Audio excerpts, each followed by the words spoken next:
En los años 20 se abre paso a una excelente promoción de poetas, que lleva a las letras españolas a uno de sus momentos más brillantes, la Edad de Plata. Este momento es la generación del 27. Este nombre se debe a la conmemoración de la muerte de Góngora, y fue una época de agitación política, justo antes de la Guerra Civil, cuando se impone la dictadura de Primo de Rivera, hay revueltas estudiantiles, se proclama más tarde la República, etc.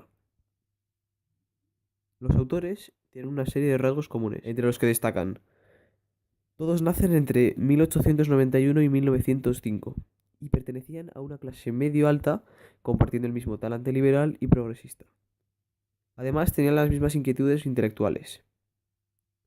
La mayoría fueron profesores y nacieron en puntos muy diversos de España. Sin embargo, coinciden en Madrid en los años 20 y 30. Sin tener interés por la política, aceptan su condición de minoría literaria y colaboran con la redacción de revistas de corta tirada. Tienen una tarea común: la antología de la poesía española contemporánea. En la generación del 27 nos encontramos unos rasgos literarios, como entusiasmo por Góngora, una celebración por él que dará lugar a la generación del 27. A Góngora le admiraban mucho gracias a su libertad de la imaginación y su ingenio. No obstante, le da mucha importancia a la metáfora y al elitismo. Tuvo mucha influencia Juan Ramón Jiménez, ya que llamaba a la poesía desnuda a la eliminación de anécdotas, depuración formal, brevedad, etc. También hay una importancia al vanguardismo con la huella surrealista de Lorca y Alberti, y también los ecos futuristas de Gerardo Diego con poemas dedicados al fútbol. Para concluir, quiero hablaros del equilibrio entre la tradición y las vanguardias. Los poetas intentaban llevar a cabo una renovación de la estética de la poesía, por lo que sin olvidar lo importante que era la tradición literaria española.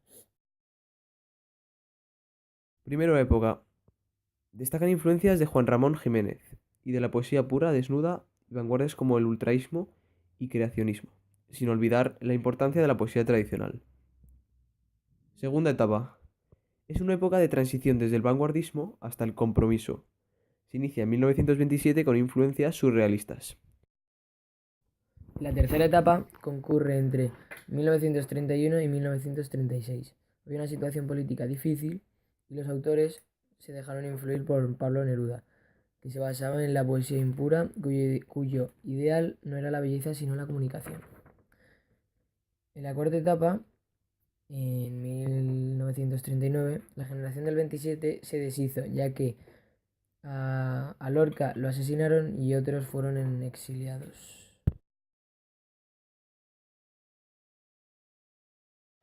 Pedro Salinas escribió principalmente poesía influida por el vanguardismo, centrada en la vida moderna. En su época cumbre destacó por su poesía amorosa como La voz a ti de vida y Razón de amor. Su estilo se caracteriza por una sintaxis simple y poca variedad léxica que contrarresta su complejidad intelectual. Jorge Guillén es considerado el mayor representante de la poesía pura. Su estilo es breve y concreto. Sus obras más importantes son Cántico, que habla del entusiasmo ante el mundo, y Clamor, que al contrario da testimonio del dolor y del mal. Luis Cernuda está caracterizado por su sentimiento y pasión, lo que se refleja en sus obras junto con la soledad y la exaltación de la belleza.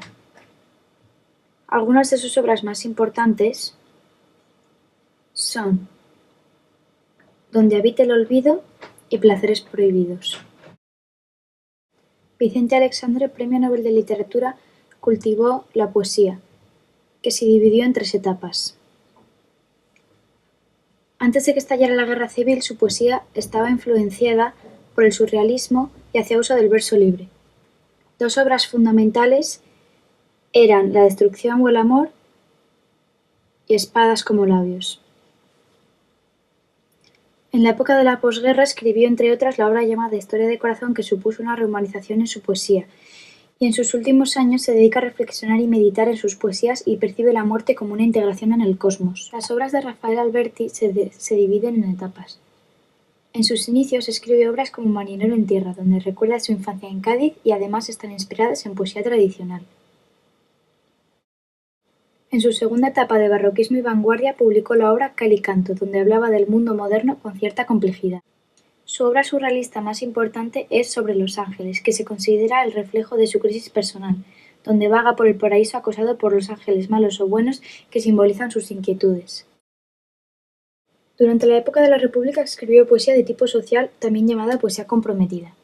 Por último, en el exilio permanece la preocupación social y la nostalgia con obras como Retornos de lo vivo lejano y Bodas y canciones del Paraná. Federico García Lorca cultivó los géneros de poesía y teatro en los que escribió una gran cantidad de obras.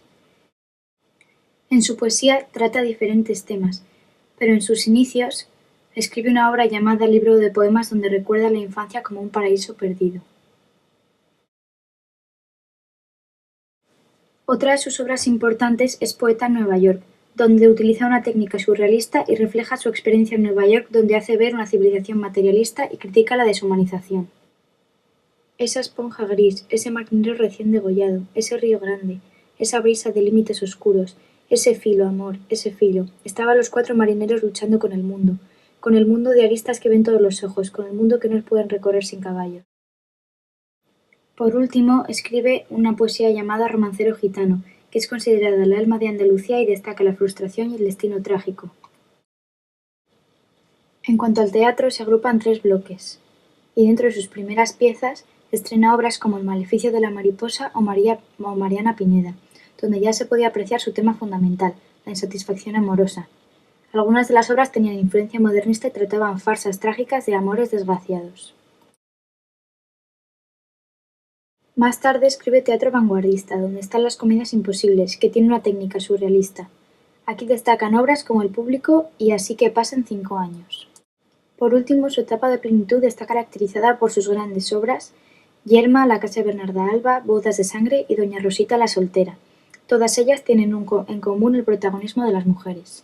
Su obra cumbre es La casa de Bernarda Alba, que trata de Bernarda, madre de 5 hijas que tras morir su marido les impone un luto de más de 5 años que coincide con la juventud de la mayoría de ellas. Trata temas como la relación de autoridad de la madre con sus hijas y su lucha por la libertad, el erotismo, la condición de mujer en la profunda España, las normas sociales y morales.